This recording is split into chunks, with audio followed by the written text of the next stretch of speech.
ಕ್ರಾಂತಿಕಾರಿ ಹುತಾತ್ಮ ಭಗತ್ ಸಿಂಗ್ ಅವರ 116ನೇ ಜನ್ಮದಿನಾಚರಣೆ ಸಂದರ್ಭದಲ್ಲಿ ಇವತ್ತು ಭಗತ್ ಸಿಂಗ್ ಅವರನ್ನ ನೆನೆಯೋದು ಅಂತ ಹೇಳಿದ್ರೆ ಈ ದೇಶದಲ್ಲಿರ್ತಕ್ಕಂಥ ಸರ್ಕಾರ, ಕೇಂದ್ರ ಸರ್ಕಾರ ಆಗಲಿ, ರಾಜ್ಯಗಳ ಸರ್ಕಾರಗಳಾಗಲಿ, ಅವರು ಅನುಸರಿಸ್ತಾ ಇರ್ತಕ್ಕಂಥ ನೀತಿಗಳಿಗೆ ಸಂಬಂಧಪಟ್ಟಂತೆ ಭಗತ್ ಸಿಂಗ್ನ ನಿಲುಮೆ ಏನಿರ್ತಿತ್ತು, ಇವತ್ತು ಒಂದು ವೇಳೆ ಭಗತ್ ಸಿಂಗ್ ಇದ್ರೆ ಅನ್ನುವಂಥದ್ದನ್ನ ನಾವು ಭಗತ್ ಸಿಂಗ್ ಅವರ ಲೇಖನಗಳು, ಅವರ ಮಾತುಗಳು, ಅವರ ಜೀವನದಿಂದ ಕಲಿಬೇಕಾಗ್ತದೆ.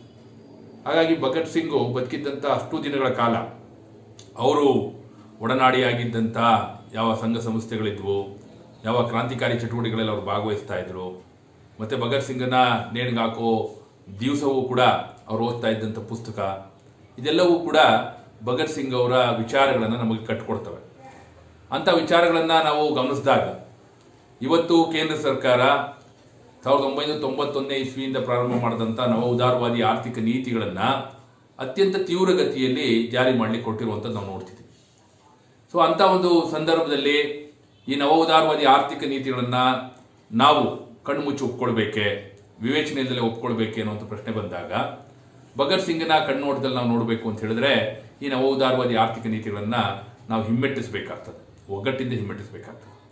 ಯಾಕೆ ಅಂತ ಹೇಳಿದ್ರೆ ಈ ನವ ಉದಾರವಾದಿ ಆರ್ಥಿಕ ನೀತಿಗಳ ಭಾಗವಾಗಿ ಇವತ್ತೇನು ಇಂಗ್ಲೆಂಡಲ್ಲಿ ಮ್ಯಾಗ್ರೆಟ್ ಥ್ಯಾಚರ್ ಮೂಲಕ ಪ್ರಾರಂಭ ಆದಂಥ ವಾದ ಏನಿದೆ, business of the government is not to do business ಅಂತ, ಸರ್ಕಾರದ ಕೆಲಸ ವ್ಯವಹಾರ ಮಾಡೋದಲ್ಲ ಅಥವಾ ಸರ್ಕಾರದ ವ್ಯವಹಾರ ಮಾಡೋದಲ್ಲ ಅನ್ನುವಂಥ ವಾದವನ್ನೇನು ಮ್ಯಾಗ್ರೆಟ್ ಥ್ಯಾಚರ್ ಪ್ರಾರಂಭ ಮಾಡಿದ್ರು, ಆ ವಾದಗಳೇನು 1991ನೇ ಇಸ್ವಿಯಲ್ಲಿ ಸೋವಿಯತ್ ಸಮಾಜವಾದಿ ರಷ್ಯಕ್ಕೆ ಆದಂಥ ಹಿನ್ನೆಲೆಯಲ್ಲಿ ಪರ್ಯಾಯವೇ ಇಲ್ಲ ಅನ್ನುವಂಥ ಒಂದು ವಾದಗಳನ್ನು ಶುರು ಮಾಡಿದಾಗ, ಅದೇ ರೀತಿ ಜಪಾನ್ನ ಒಬ್ಬ ತತ್ವಜ್ಞಾನಿ ಹೇಳಿದಂಥ ಫುಕಿಯಾಮ ಹೇಳಿದಂಥದ್ದು ಇತಿಹಾಸದ ಅಂತ್ಯ, ಇನ್ನು ಏನಿದ್ರು ಬಂಡವಾಳಶಾಹಿನೇ ಮಾನವ ಸಮಾಜದ ಒಂದು ಅಂತಿಮ ಘಟ್ಟ, ಅದನ್ನು ಮೀರಿದ್ರೆ ಇನ್ನೊಂದು ಯಾವುದೇ ಒಂದು ವ್ಯವಸ್ಥೆ ಇಲ್ಲ ಅನ್ನುವಂಥ ವಾದಗಳನ್ನು ಏನೋ ಫುಕಿಯಾಮ ಹೇಳಿದ್ರು. ಸೊ ಈ ಎಲ್ಲ ವಾದಗಳನ್ನು ನಾವು ಕೇಳುವಂಥ ಸಂದರ್ಭದಲ್ಲಿ ಆ ಪರ್ಯಾಯವೇ ಇಲ್ಲ, ದೇರ್ ಇಸ್ ನೋ ಆಲ್ಟರ್ನೇಟಿವ್ ಅನ್ನುವಂಥ ರೀತಿಯಲ್ಲಿ ಏನು ಇವತ್ತು ನವ ಉದಾರವಾದಿ ಆರ್ಥಿಕ ನೀತಿಗಳನ್ನು ಜಗತ್ತಿನಾದ್ಯಂತ ಜಾರಿ ಮಾಡಲಾಗ್ತಾ ಇದೆ, ಅದೇ ರೀತಿಯಲ್ಲಿ ಭಾರತ ದೇಶದಲ್ಲೂ ಕೂಡ ಜಾರಿ ಮಾಡಲಾಗ್ತಾ ಇದೆ. ಅದರ ಭಾಗವಾಗಿ ಇವತ್ತಿನ ಕೇಂದ್ರ ಸರ್ಕಾರ, ಪ್ರಮುಖವಾಗಿ ನರೇಂದ್ರ ಮೋದಿಯವರ ನೇತೃತ್ವದ BJP ಸರ್ಕಾರ, ಅದೇ ರೀತಿಯಲ್ಲಿ ಕರ್ನಾಟಕದಲ್ಲಿ ಮಾನ್ಯ ಯಡಿಯೂರಪ್ಪನವರ ನೇತೃತ್ವದ BJP ಸರ್ಕಾರ ಜಾರಿ ಮಾಡ್ತಾ ಇರ್ತಕ್ಕಂಥ ನೀತಿಗಳನ್ನು ನೋಡಿದ್ರೆ, ಅವ್ರು ತರ್ತಾ ಇರ್ತಕ್ಕಂಥ ಕಾನೂನುಗಳನ್ನು ನೋಡಿದ್ರೆ ಹೇಗೆ ನಾವು ಇದನ್ನ ಭಗತ್ ಸಿಂಗನ ಕಣ್ಣೋಟದಲ್ಲಿ ನೋಡಬೇಕು ಅನ್ನುವಂಥ ಪ್ರಶ್ನೆ ಬಂದಾಗ 1929ನೇ ಇಸ್ವಿಯಲ್ಲಿ ಬ್ರಿಟಿಷ್ ಪಾರ್ಲಿಮೆಂಟಲ್ಲಿ ಅವತ್ತು ಅವ್ರು ಮಂಡಿಸಬೇಕು ಅಂತ ಹೊರಟಿದ್ದಂಥ 2 ಮಸೂದೆಗಳು, ಪ್ರಮುಖವಾಗಿ ಟ್ರೇಡ್ ಡಿಸ್ಪ್ಯೂಟ್ಸ್ ಬಿಲ್ ಅನ್ನುವಂಥ ಮಸೂದೆ, ಅದೇ ರೀತಿಯಲ್ಲಿ ಡಿಫೆನ್ಸ್ ಬಿಲ್ಗೆ ಸಂಬಂಧಪಟ್ಟಂತೆ ಮಂಡಿಸ್ತಾ ಇದ್ದಂಥ ಒಂದು ಪಬ್ಲಿಕ್ ಸೆಕ್ಯೂರಿಟಿ ಆಕ್ಟ್ ಅನ್ನುವಂಥ ಒಂದು ಮಸೂದೆ. ಸೊ ಈ 2 ಮಸೂದೆಗಳನ್ನು ಏನು ಅವತ್ತು ಸಂಸತ್ತಲ್ಲಿ ಮಂಡಿಸಬೇಕು ಅಂತ ಬ್ರಿಟಿಷರು ಹೊರಟಿದ್ರು, ಆ ಮಸೂದೆಗಳನ್ನು ತಡಿಬೇಕು ಅನ್ನುವಂಥ ಆಶಯದೊಂದಿಗೆ ಕಿವಿಯೇ ಕೇಳಿಸದಲ್ಲೇ ಇದ್ದಂಥ ಬ್ರಿಟಿಷರಿಗೆ ಕಿವಿಯನ್ನು ಕೇಳಿಸಬೇಕು, ಅವರು ಕಿವುಡಾಗಿದ್ದಾರೆ, ಅವರು ತರ್ತಾ ಇರ್ತಕ್ಕಂಥ ಈ ಕಾನೂನುಗಳು ಈ ದೇಶದ ಜನತೆಗೆ, ಕಾರ್ಮಿಕರಿಗೆ ತೊಂದರೆ ಆಗ್ತದೆ, ಹೋರಾಟಗಳಿಗೆ ತೊಂದರೆ ಆಗ್ತದೆ ಅನ್ನುವಂಥ ಅಂಶವನ್ನು ಅವತ್ತು ಮನಗಂಡು ಭಗತ್ ಸಿಂಗ್ ಮತ್ತು ಸಂಗಡಿಗರು ಅವತ್ತಿನ ಪಾರ್ಲಿಮೆಂಟಿನ ಸಂಸತ್ತಿನ ಭವನದಲ್ಲಿ ಅವತ್ತು ಬಾಂಬನ್ನು ಸ್ಫೋಟ ಮಾಡಿದ್ರು. ಬಾಂಬ್ ಸ್ಫೋಟ ಮಾಡಬೇಕಾದ್ರೆ ಅವ್ರು ಸ್ಪಷ್ಟವಾಗಿ ಹೇಳ್ತಾರೆ, ಯಾರಿಗಾಗಲಿ ಹಿಂಸೆ ಮಾಡೋದಾಗಲಿ, ಯಾರನ್ನಾದ್ರೂ ತೊಂದರೆ ಮಾಡೋದಾಗಲಿ ನಮ್ಮ ಬಾಂಬ್ ಸ್ಫೋಟದ ಉದ್ದೇಶ ಅಲ್ಲ, ಬದಲಾಗಿ ಕಿವುಡಾಗಿರ್ತಕ್ಕಂಥ ಈ ಬ್ರಿಟಿಷ್ ಸರ್ಕಾರವನ್ನು ಹೆಚ್ಚಿಸೋದು ಅನ್ನುವಂಥದ್ದು ಹೇಳುವಾಗಲೇ ಅದೇ ರೀತಿಯಲ್ಲಿ ಇನ್ನೊಂದು ಮಾತನ್ನು ಕೂಡ ಹೇಳ್ತಾರೆ, ಏನು ಅಲ್ಲಿ ಬಾಂಬನ್ನು ಹಾಕಿ ಓಡೋಗೋದಿಲ್ಲ. ಇವತ್ತಿನ ನಾವೇನು ಈ ಭಯೋತ್ಪಾದಕರನೋ ಅಥವಾ ಈ ರೀತಿಯಾದಂಥ ಅಂಶಗಳನ್ನು ನಾವೇನು ನೋಡ್ತೀವಿ, ಆ ರೀತಿ ಅಲ್ಲ, ಬದಲಾಗಿ ಅವರೊಬ್ಬ ಕ್ರಾಂತಿಕಾರಿಯಾಗಿದ್ರು ಅಂದರೆ ಈ ದೇಶದ ಸಮಾಜವನ್ನು ಸರ್ವಾಂಗೀಣವಾಗಿ ಬದಲಾವಣೆ ಮಾಡಬೇಕು ಅನ್ನೋಂಥ ಆಶಯ ಇತ್ತು. ಅಂಥ ಒಂದು ಬದಲಾವಣೆಗೆ ಅಥವಾ ಒಂದು ಸಮಾಜವಾದಿ ವ್ಯವಸ್ಥೆಯನ್ನು ತರಲಿಕ್ಕೆ ಈ ದೇಶದಲ್ಲಿ ಕೆಲಸ ಮಾಡ್ತಿದ್ದಂಥ ಆ ರೀತಿಯಂಥ ಆಶೆಯನ್ನು ಇಟ್ಕೊಂಡಿದ್ದಂಥ ಭಗತ್ ಸಿಂಗ್ಗೆ ಈ 2 ಕಾನೂನುಗಳೇನಿದ್ದಾವೆ, ಟ್ರೇಡ್ ಡಿಸ್ಪ್ಯೂಟ್ಸ್ ಬಿಲ್ಲು ಅಥವಾ ಪಬ್ಲಿಕ್ ಸೆಕ್ಯೂರಿಟಿ ಅಥವಾ ಪಬ್ಲಿಕ್ ಸೇಫ್ಟಿ ಆಕ್ಟ್ ಅನ್ನುವಂಥ ಕಾನೂನುಗಳು, ಇವೆರಡೂ ಕೂಡ ಅಂಥ ಒಂದು ಆಶಯಕ್ಕೆ ವಿರುದ್ಧವಾಗಿದ್ದಾವೆ, ವ್ಯತಿರಿಕ್ತವಾಗಿದ್ದಾವೆ ಅನ್ನುವಂಥ ಉದ್ದೇಶದೊಂದಿಗೆ ಅವರು ಅದನ್ನು ಬಾಂಬನ್ನು ಸ್ಫೋಟ ಮಾಡಿದ್ರು ಮಾತ್ರ ಅಲ್ಲ, ಅಲ್ಲೇ ನಿಂತರು, ಅರೆಸ್ಟ್ ಆದರು.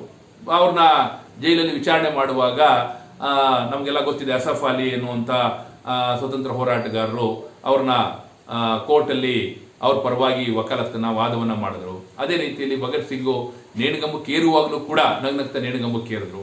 ಯಾವುದೇ ರೀತಿಯಾದಂಥ ಅವರಿಗೆ ಏನೋ ನಾನೇನೋ ತಪ್ಪು ಮಾಡಿಬಿಟ್ಟಿದ್ದೀನಿ ಅನ್ನುವಂಥ ಪಾಪ ಪ್ರಜ್ಞೆ ಇರಲಿಲ್ಲ.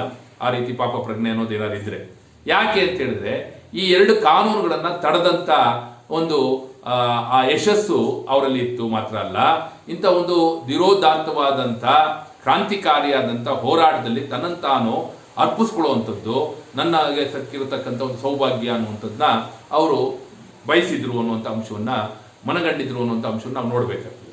ಅದೇ ಟ್ರೇಡ್ ಡಿಸ್ಪ್ಯೂಟ್ಸ್ ಬಿಲ್ಲು ಅವರು 1932ನೇ ಇಸ್ವಿಯಲ್ಲಿ ಅವ್ರನ್ನ ನೇಣಿಗಂಬಕ್ಕೆ ಹಾಕಿದ ಮೇಲೆ ಈ ದೇಶದಲ್ಲಿ ಮತ್ತೆ ಆ ರೀತಿಯಂತ ಕಾನೂನು ಬರಲಿಲ್ಲ, ತರಲಿಕ್ಕಾಗಲಿಲ್ಲ ಅನ್ನುವಂಥ ನಾವು ಮನಗಾಣ್ತೀವಿ. ಆದರೆ ಆ ಟ್ರೇಡ್ ಡಿಸ್ಪ್ಯೂಟ್ಸ್ ಬಿಲ್ಲು ಅವತ್ತು ಬರ್ದಲೇ ಇದ್ದದನ್ನ 1947ನೇ ಇಸ್ವಿಯಲ್ಲಿ ಇನ್ನೊಂದು ರೀತಿಯಲ್ಲಿ ಅಥವಾ ಅದನ್ನು ಸುಧಾರಿಸಿದ ರೀತಿಯಲ್ಲಿ ಕೈಗಾರಿಕಾ ವಿವಾದಗಳ ಕಾಯ್ದೆ 1947 ಅನ್ನುವಂಥ ಹೆಸರಲ್ಲಿ ಅವತ್ತಿನ ಸರ್ಕಾರ ಇನ್ನೇನು ಸ್ವತಂತ್ರ ಬರುವಂಥ ಸಂದರ್ಭದಲ್ಲಿ ತಂತು ಅನ್ನುವಂಥದ್ದು ನಾವು ನೋಡ್ತೀವಿ. ಆದರೆ ಇವತ್ತು ನಮ್ಮ ದೇಶದ ಕೇಂದ್ರ ಸರ್ಕಾರ ಮೊನ್ನೆ ಸಂಸತ್ತಲ್ಲಿ ಮಂಡಿಸಿ ಅಂಗೀಕರಿಸಿರ್ತಕ್ಕಂಥ ಇಂಡಸ್ಟ್ರಿಯಲ್ ರಿಲೇಷನ್ಸ್ ಬಿಲ್ ಅಂತ ಏನು ಕರಿತೀವಿ, ಕೈಗಾರಿಕಾ ಸಂಬಂಧಗಳ ಸಂಹಿತೆ ಅಂತೇಳಿ ನಾವೇನು ಕರಿತಾ ಇದ್ದೀವಿ 2020 ಅಂತೇಳಿ, ಯಾವ ಕಾನೂನಲ್ಲಿ 1947ರ ಕೈಗಾರಿಕಾ ವಿವಾದಗಳ ಕಾಯ್ದೆಯನ್ನ, ವೃತ್ತಿ ಸಂಘಗಳ ಕಾಯ್ದೆಯನ್ನ, ಅದೇ ರೀತಿಯಲ್ಲಿ industrial and establishment employment standing orders act ಅನ್ನ ವಿಲೀನ ಮಾಡಿ ಮೂರನ್ನು ಕೂಡ ಸೇರಿಸಿ ಕಾನೂನು ತಂದಿದ್ದಾರೋ, ಆ ತಂದಿರತಕ್ಕಂಥ ಹೊಸ ಕಾನೂನು ಏನಿದೆ, ಈ ಹೊಸ ಕಾನೂನಲ್ಲಿ 1929ರಲ್ಲಿ ಯಾವ ಶಾಸನವನ್ನ ಭಗತ್ ಸಿಂಗ್ ಬಾಂಬನ್ನು ಹಾಕಿ ತನ್ನ ಪ್ರಾಣವನ್ನು ಕೊಟ್ಟು ತಡೆದಿದ್ರೋ ಅದೇ ರೀತಿಯಾದಂಥ ಅಂಶಗಳನ್ನು ಒಳಗೊಂಡಂತ ಈ ಕೈಗಾರಿಕಾ ಸಂಬಂಧಗಳ ಸಂಹಿತೆಯನ್ನ ಇವತ್ತು ನಮ್ಮ ದೇಶದ ಸಂಸತ್ತು ಅಂಗೀಕರಿಸಿದೆ. ನಾವು ಯೋಚನೆ ಮಾಡಬೇಕಾಗ್ತದೆ. 1929ರಲ್ಲಿ ಅದನ್ನು ತಡೆದಿದ್ದಂಥ ಭಗತ್ ಸಿಂಗ್ನ ತ್ಯಾಗ ಒಂದು ಕಡೆ ಇದ್ರೆ, ಇವತ್ತು 2020ರಲ್ಲಿ ಇನ್ನು 100 ವರ್ಷ ಆಗಿಲ್ಲ. ಆ 2020ರೊಳಗಡೆ ಈ ದೇಶದ ಅತ್ಯಂತ ದೇಶ ಪ್ರೇಮಿ ಅಂತೇಳಿ ತನ್ನ ತಾನು ಕರ್ಕೊಳ್ತಕ್ಕಂಥ ಸರ್ಕಾರ, ಅದು ಮಾನ್ಯ ನರೇಂದ್ರ ಮೋದಿ ಅವರ ನೇತೃತ್ವದ ಸರ್ಕಾರ, ಅಂತ ಒಂದು ಮಸೂದೆಯನ್ನ ಮತ್ತು ಅವತ್ತಿದ್ದಂಥ ಅಂಶಗಳನ್ನ ಒಳಗೊಂಡಂತ ಒಂದು ಮಸೂದೆಯನ್ನ, ಕಾನೂನನ್ನ ತರ್ತಾರೆ ಅಂದ್ರೆ ಅರ್ಥ ಏನು ಅನ್ನುವಂಥ ನಾವು ನೋಡ್ಬೇಕಾಗ್ತದೆ. ಹಾಗಾಗಿ ಯಾವ ಆಶಯಗಳಿಗಾಗಿ ಭಗತ್ ಸಿಂಗ್ ಮತ್ತು ಸಂಗಡಿಗರು ತಮ್ಮ ಪ್ರಾಣಗಳನ್ನ ಬಿಟ್ಟರು, ಆ ಆಶಯಗಳನ್ನ ಮಣ್ಪಾಳು ಮಾಡುವಂಥ ಕೆಲಸವನ್ನ ಮೊನ್ನೆ ಸಂಸತ್ ಮಾಡಿದೆ. ಹಾಗಾಗಿಯೇ ಆ ಸಂಸತ್ತಲ್ಲಿ ಆ ಸಂಹಿತೆಯನ್ನ ವಿರೋಧ ಮಾಡುವಂತ ಜನ ಯಾರಿದ್ರಲ್ಲ, ಅವ್ರು ಕೇಳಿದ್ದೇನು, ಈ ಮಸೂದೆಯನ್ನ ನೀವು ಜಾರಿ ಮಾಡುವಾಗ, ಅಂಗೀಕರಿಸುವಾಗ ಈ ಮಸೂದೆಗಿಂತ ಮುಂಚಿತವಾಗಿ ನೀವು ಎಲ್ಲ ಸಂಸತ್ ಸದಸ್ಯರ ಮಾತುಗಳನ್ನು ಕೇಳಬೇಕು. ಅದೇ ರೀತಿ ಅದಕ್ಕಿಂತ ಹಿಂದೆ ತಂದಂತ ಏನು ಕೃಷಿ ಸಂಬಂಧಿತವಾದಂಥ ಸಂಹಿತೆಗಳನ್ನ ನೀವು ಮತವನ್ನ ಹಾಕ್ಲಿಕ್ಕೆ ಅವಕಾಶ ಮಾಡಿಕೊಡ್ಬೇಕು ಅಂದ್ರೆ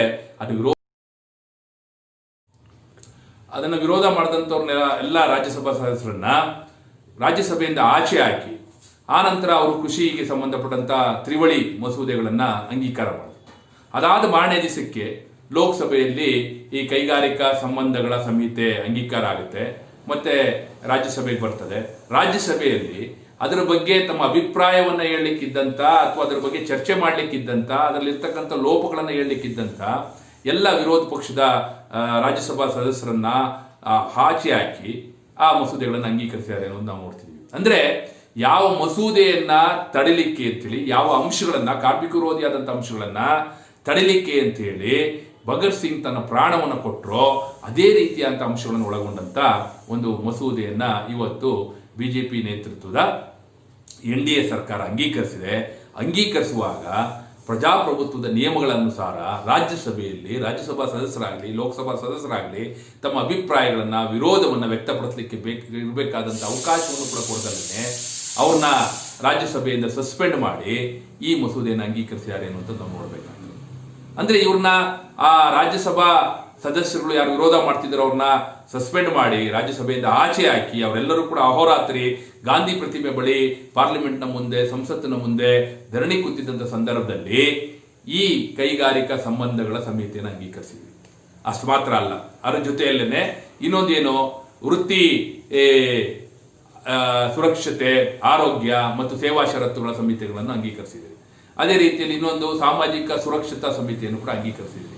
ಈ ಎಲ್ಲ ಸಂಹಿತೆಗಳನ್ನು ಅಂಗೀಕರಿಸಿದ್ವಿ. ಜೊತೆಗೆ 3 ಕೃಷಿಗೆ ಸಂಬಂಧಪಟ್ಟಂತೆ, ರೈತರಿಗೆ ಸಂಬಂಧಪಟ್ಟಂತೆ ಈ ದೇಶದ ಕೃಷಿಯನ್ನ ಕಾರ್ಪೊರೇಟ್ ಬಂಡವಾಳಗಾರರಿಗೆ ಒತ್ತೆ ಇಡತಕ್ಕಂಥ ಅಥವಾ ರೈತರ ಉತ್ಪನ್ನಗಳನ್ನ ಮಾರುಕಟ್ಟೆಯನ್ನ ಕಾರ್ಪೊರೇಟ್ ಬಂಡವಾಳಗಾರರಿಗೆ ಕೊಡುಗೆಯಾಗಿ ಕೊಡ್ತಕ್ಕಂಥ ಈ ಮಸೂದೆಗಳನ್ನು ಕೂಡ ನೀವು ಅಂಗೀಕರಿಸಿಕೊಂಡಿದ್ದೀರಿ. ಅದಕ್ಕಾಗಲೇ ರಾಷ್ಟ್ರಪತಿಗಳು ಕೂಡ ಸಹಿಯನ್ನ ಹಾಕಿದ್ದಾರೆ. ಇಡೀ ದೇಶದ ಕಾರ್ಮಿಕರು, ಇಡೀ ದೇಶದ ರೈತರು ಈ ಎಲ್ಲ ಕಾನೂನುಗಳ ವಿರುದ್ಧ ಇರುವಾಗ ನೀವು ಇದನ್ನ ಅಂಗೀಕರಿಸ್ತೀರಿ ಅಂತ ಹೇಳಿದ್ರೆ ಅರ್ಥ ಏನು? ಇವತ್ತು ಭಗತ್ ಸಿಂಗ್ ಅವರ ಜನ್ಮ ದಿನಾಚರಣೆ ದಿವಸ ನಾವು ಮನಗಾಣಬೇಕಾದಂಥ ಅಂಶ ಏನಂದ್ರೆ, ಭಗತ್ ಸಿಂಗ್ ಕಂಡಂತ ಕನಸಿಗೆ ದ್ರೋಹ ಎಸಗುವಂತ, ಅವರ ಕನಸನ್ನ ವಂಚಿಸುವಂತ, ಅವರ ಎಲ್ಲ ತ್ಯಾಗ ಬಲಿದಾನದ ಪರಂಪರೆಯನ್ನ ಎತ್ತಿಡಿದು ಈ ದೇಶದ ಯುವಜನರಿಗೆ, ರೈತರಿಗೆ, ವಿದ್ಯಾರ್ಥಿಗಳಿಗೆ, ಕಾರ್ಮಿಕರಿಗೆ ಆದರ್ಶವನ್ನು ಕಟ್ಕೊಡ್ಬೇಕಾದಂತ, ದೇಶ ಕಟ್ಟುವಂತ ಆದರ್ಶವನ್ನು ಕಟ್ಕೊಡ್ಬೇಕಾಗಿದ್ದಂತ ಸರ್ಕಾರ ಇವತ್ತು ಭಗತ್ ಸಿಂಗನ ಎಲ್ಲ ತ್ಯಾಗ ಬಲಿದಾನದ ಪರಂಪರೆಯನ್ನೇ ಮಣ್ಣುಪಾಲು ಮಾಡುವಂತ ರೀತಿಯಲ್ಲಿ ಇಂಥ ಒಂದು ಕಾನೂನನ್ನು ನೀವು ತಂದಿದ್ದೀರಿ. ಹಾಗಾಗಿಯೇ ಈ ಸೆಪ್ಟೆಂಬರ್ 25ನೇ ತಾರೀಕು ಭಗತ್ ಸಿಂಗ್ ಅವರ ಜನ್ಮದಿನಾಚರಣೆಗಿಂತ ಮುಂಚೆ ಪಂಜಾಬ್ ಮತ್ತು ಹರಿಯಾಣದಲ್ಲಿ ರೈತರು, ಕಾರ್ಮಿಕರೆಲ್ಲ ಸೇರಿ ಬಂದ್ಗಳನ್ನು ಆಚರಣೆ ಮಾಡಿದ್ರು. ಈ ದೇಶಾದ್ಯಂತ ರಸ್ತೆ ತಡೆಗಳು ನಡೆದವು, ಬಂಧನಗಳು ಒಳಗಾದರು ಜನ, ರೈತರು, ಕಾರ್ಮಿಕರು ಅನ್ನುವಂಥದ್ದು. ನಿನ್ನೆ 28ನೇ ತಾರೀಕು ಸೆಪ್ಟೆಂಬರ್ ಕರ್ನಾಟಕ ರಾಜ್ಯವು ಕೂಡ ದೊಡ್ಡ ರೀತಿಯಲ್ಲಿ ಅನೇಕ ಊರುಗಳು, ನಗರಗಳು, ಜಿಲ್ಲಾ ಕೇಂದ್ರಗಳು ಬಂದ್ ಆದವು. ಸಾವಿರಾರು ಸಂಖ್ಯೆಯಲ್ಲಿ, ಲಕ್ಷಾಂತರ ಸಂಖ್ಯೆಯಲ್ಲಿ ಇವತ್ತು ರೈತರು, ಕಾರ್ಮಿಕರು, ವಿದ್ಯಾರ್ಥಿ ಯುವಜನ ಮತ್ತೆ ಸಾಮಾನ್ಯ ಜನ ಇವತ್ತು ಹೋರಾಟಗಳಲ್ಲಿ ಭಾಗವಹಿಸಿದ್ದಾರೆ. ಈ ರಾಜ್ಯ ಸರ್ಕಾರವನ್ನು ಕೇಳ್ತಿದ್ದಾರೆ, ಆ 3 ರೀತಿಯಾದಂತಹ ಶಾಸನಗಳನ್ನು ನೀವು ತರಬಾರ್ದು ಕೃಷಿಗೆ ಸಂಬಂಧಪಟ್ಟಂತೆ, ಅದೇ ರೀತಿ ಕಾರ್ಮಿಕರಿಗೆ ಸಂಬಂಧಪಟ್ಟಂತೆ ತರಬಾರ್ದು ಅಂತ ಹೇಳಿ ಕೇಳ್ತಿದ್ದಾರೆ. ಯಾಕೆ ಈ ಮಾತನ್ನು ಹೇಳ್ತಿದ್ದೀವಿ ಅಂತ ಹೇಳಿದ್ರೆ, ಯಾವುದನ್ನ ತಡಿಲಿಕ್ಕಾಗಿ ಭಗತ್ ಸಿಂಗ್ ಅಂತವರು ಪ್ರಾಣಗಳನ್ನು ಕೊಟ್ಟರೋ ಅಂಥವು ಇವತ್ತು 100 ವರ್ಷಕ್ಕಿಂತ ಒಳಗೇನೆ ಮತ್ತೆ ವಾಪಸ್ಸು ನಮ್ಮ ದೇಶದ ಸ್ವತಂತ್ರ ಭಾರತದ ಸಾರ್ವಭೌಮವಾದಂಥ ಸಂಸತ್ನಲ್ಲಿ ಮತ್ತೆ ಅಂಗೀಕಾರ ಆಗ್ತವೆ ಅಂತ ಹೇಳಿದ್ರೆ, ಸಾಮ್ರಾಜ್ಯಶಾಹಿ ವಿರೋಧಿ ಮನೋಭಾವನೆಯ ಸ್ವತಂತ್ರ ಹೋರಾಟದ ಪರಂಪರೆಗೆ ದ್ರೋಹವೆಸಗುವಂಥ ಕೆಲಸವನ್ನು ಮಾಡಿದ್ದಾರೆ ಅನ್ನುವಂಥ ಅಂಶವನ್ನು ಹೇಳಬೇಕಾಗ್ತದೆ. ಅವತ್ತು ಬ್ರಿಟಿಷರು ಆ ಕಾನೂನನ್ನ ತರಲಿಕ್ಕೆ ಹೊರಟಿದ್ದು ಕೂಡ ಬ್ರಿಟಿಷ್ ಸಾಮ್ರಾಜ್ಯಶಾಹಿಗಳ ಹಿತವನ್ನು ಕಾಪಾಡಲಿಕ್ಕೆ. ಬ್ರಿಟಿಷ್ ಸಾಮ್ರಾಜ್ಯಶಾಹಿಗಳು ಅಂತ ಹೇಳಿದ್ರೆ ಅವತ್ತಿದ್ದಂಥ ಈಸ್ಟ್ ಇಂಡಿಯಾ ಕಂಪನಿಯ ಹಿತವನ್ನು ಕಾಪಾಡಲಿಕ್ಕೆ. ಅವತ್ತು ಒಂದು ಈಸ್ಟ್ ಇಂಡಿಯಾ ಕಂಪನಿಯ ಹಿತವನ್ನು ಕಾಪಾಡಲಿಕ್ಕೆ ಅಂತೇಳಿ ತರಲಿಕ್ಕೆ ಹೊರಟಿದ್ದಂಥ ಕಾನೂನನ್ನು ಹಿಮ್ಮೆಟ್ಟಲಿಕ್ಕೆ ಪ್ರಾಣಗಳನ್ನು ಕೊಟ್ಟಂಥ ಕ್ರಾಂತಿಕಾರಿಗಳು ಭಗತ್ ಸಿಂಗ್ ಮತ್ತು ಸಂಗಡಿಗರು. ಇವತ್ತು ಇಂಥ 100 ಬಹುರಾಷ್ಟ್ರೀಯ ಕಂಪನಿಗಳ ಹಿತವನ್ನು ಕಾಪಾಡಲಿಕ್ಕೆ, ನಮ್ಮ ದೇಶದ ದೊಡ್ಡ ಬಂಡವಾಳಗಾರರ ಹಿತವನ್ನು ಕಾಪಾಡಲಿಕ್ಕೆ, ಪ್ರಮುಖವಾಗಿ ಅದಾನಿ ಅಂಬಾನಿಯ ಹಿತವನ್ನು ಕಾಪಾಡಲಿಕ್ಕೆ ಈ ದೇಶದ ಕೃಷಿಗೆ ಸಂಬಂಧಪಟ್ಟಂಥ ಕಾನೂನುಗಳನ್ನು ನೀವು ಬದಲಾಯಿಸ್ತೀರಿ, ಮಾರ್ಪಡಿಸ್ತೀರಿ. ಕೈಗಾರಿಕೆಗೆ ಸಂಬಂಧಪಟ್ಟಂಥ, ಕಾರ್ಮಿಕರಿಗೆ ಸಂಬಂಧಪಟ್ಟಂಥ ಕಾನೂನುಗಳನ್ನು ಮಾರ್ಪಡಿಸ್ತೀರಿ, ಬದಲಾಯಿಸ್ತೀರಿ ಅಂದರೆ ಅರ್ಥ ಏನು? ಈ ದೇಶದಲ್ಲಿ ಸ್ವತಂತ್ರ ಬಂದ ನಂತರ ಉಳುವವನಿಗೆ ಭೂಮಿ ಎನ್ನುವಂಥದ್ದನ್ನ ಇವತ್ತು ಈ ಕಾನೂನನ್ನ ತರೋದ್ರ ಮೂಲಕ ಉಳ್ಳವರಿಗೆ ಭೂಮಿ ಅನ್ನೋದನ್ನ ಮಾಡಕ್ಕೊಟ್ಟಿದ್ರಿ. ಒಂದ್ ಕಡೆ ಉಳ್ಳವರಿಗೆ ಭೂಮಿ ಅಂತೀರಿ, ಇನ್ನೊಂದು ಕಡೆ ರಾಷ್ಟ್ರೀಯ ಶಿಕ್ಷಣ ನೀತಿ ಅಥವಾ ನೂತನ ಶಿಕ್ಷಣ ನೀತಿಯನ್ನು ನೀವು ತರೋದ್ರ ಮೂಲಕ ಏನ್ ಹೇಳ್ತಿದ್ರಿ, ಉಳ್ಳವರಿಗೆ ಶಿಕ್ಷಣ ಅಂತ ಹೇಳ್ತಿದ್ರಿ. ಅದೇ ರೀತಿ ಮೊನ್ನೆ ಇಂಡಿಯನ್ ಮೆಡಿಕಲ್ ಕೌನ್ಸಿಲ್ ಅನ್ನ ರದ್ದು ಮಾಡುವಂತ ಒಂದು ಆದೇಶವನ್ನು ನೀವು ಹೊರಡಿಸಿದಿರಿ. ಅದ್ರ ಮೂಲಕ ಏನ್ ಹೇಳ್ತಿದ್ರಿ, ಉಳ್ಳವರಿಗೆ ಆರೋಗ್ಯ ಅಂತ ಹೇಳ್ತಿದ್ರಿ. ಅದೇ ರೀತಿಯಲ್ಲಿ ಕೈಗಾರಿಕಾ ಸಂಬಂಧಗಳ ಸಮಿತಿಯನ್ನಾಗ್ಲಿ ಅಥವಾ ಕಾರ್ಮಿಕ ಕಾನೂನುಗಳನ್ನು ಬದಲಾಯಿಸುವಂತ ಕಾನೂನನ್ನ ತರೋದ್ರ ಮೂಲಕ ನೀವು ಹೇಳ್ತಿದ್ರಿ, ಕಾರ್ಮಿಕರ ಶ್ರಮವನ್ನ ಉಳ್ಳವರಿಗೆ ಹಣ ಇಡ್ಲಿಕ್ಕೆ ಕೊಟ್ಟಿದ್ರಿ. ಅಂದ್ರೆ ಅರ್ಥ ಏನು? ಈ ದೇಶದ ಜನಕ್ಕಾಗಿ ಸ್ವತಂತ್ರ ಬೇಕು ಅಂತೇಳಿ ಬ್ರಿಟಿಷ್ ಸಾಮ್ರಾಜ್ಯಶಾಹಿಗಳನ್ನು ಹಿಮ್ಮೆಟ್ಟಿಸಿ ಓಡಿಸಿ ಪಡ್ಕೊಂಡಂತ ಸ್ವತಂತ್ರವನ್ನ ಇವತ್ತು ಸ್ವತಂತ್ರ ಬಂದಂತ 70 ವರ್ಷಗಳಲ್ಲೇ ಅಥವಾ ನಾವು ಒಂದು ಗಣರಾಜ್ಯವಾದಂಥ 70 ವರ್ಷಗಳಲ್ಲೇ ನಮ್ಮ ದೇಶದ ಸ್ವತಂತ್ರವನ್ನ, ನಮ್ಮ ದೇಶದ ಸಾರ್ವಭೌಮತೆಯನ್ನ, ನಮ್ಮ ದೇಶದ ಸ್ವಾವಲಂಬನೆಯನ್ನ, ನಮ್ಮ ದೇಶದ ಏನು ಸಾರ್ವಭೌಮತೆಯನ್ನು ಕೂಡ ಒಟ್ಟಾರೆಯಾಗಿ ರೈತರನ್ನ, ಕಾರ್ಮಿಕರನ್ನ ನೀವು ಬಹುರಾಷ್ಟ್ರೀಯ ಕಂಪನಿಗಳಿಗೆ, ಏಕಸ್ವಾಮ್ಯ ಬಂಡವಾಳಗಾರರಿಗೆ ಒತ್ತಿಡಕ್ಕೆ ಕೊಟ್ಟಿದ್ದೀರಿ ಅಂತ ಹೇಳಿದ್ರೆ, ಸಾಮ್ರಾಜ್ಯಶಾಹಿ ವಿರೋಧಿಯಾದಂಥ ಧೀರೋದಾತ್ತ ಹೋರಾಟದ ಪರಂಪರೆಯನ್ನು ಹೊಂದಿರತಕ್ಕಂಥ ಭಾರತದ ಆ ಚಳುವಳಿಗೆ ಮಾಡ್ತಕ್ಕಂಥ ದ್ರೋಹ ಅನ್ನುವಂಥ ಮಾತನ್ನ ಈ ಸಂದರ್ಭದಲ್ಲಿ ಹೇಳಲಿಕ್ಕೆ ಬಯಸ್ತಾರೆ.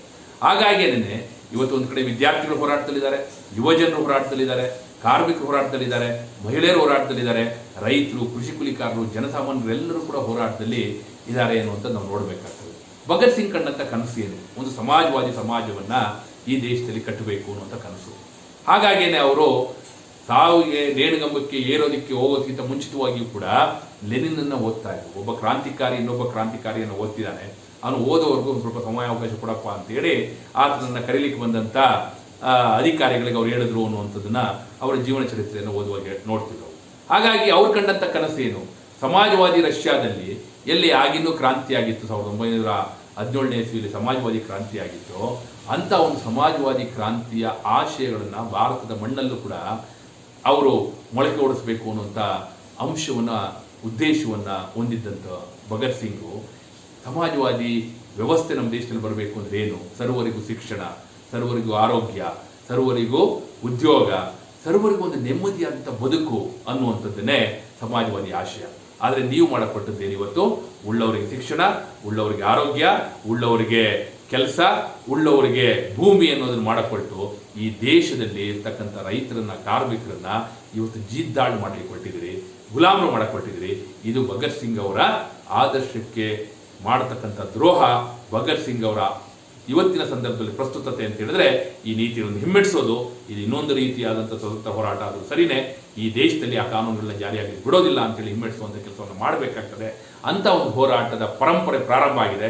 ಆ ಹೋರಾಟವನ್ನು ಮುಂದುವರಿಸಬೇಕು, ಯಶಸ್ವಿ ಪಡ್ಕೊಳ್ಬೇಕು.